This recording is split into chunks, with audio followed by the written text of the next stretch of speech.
if you own land and you want to do a project, this is a fun way to go in and get an idea of what should be planted where. So this was typically row crop ground, and I'm putting it all into habitat, and you can kind of see where there is some erosion issues that has happened over the years.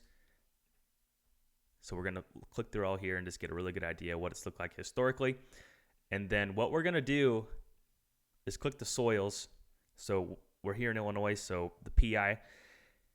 This is the most productive. So 118 is the more productive swath of soil throughout here. So this is where I'm going to be planting the black walnuts, the white oaks, and things that I want to grow and give the best opportunity to.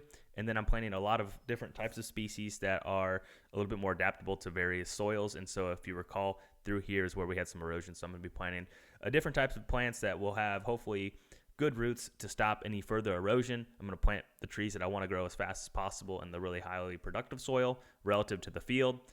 And this is a great way to see what is great throughout the area. Over here is going to be a food plot, and that is the most productive part of it. So great, easy way to get an idea what a field looks like, identify some issues, and figure out where you should be planting what based off of about a minute of research.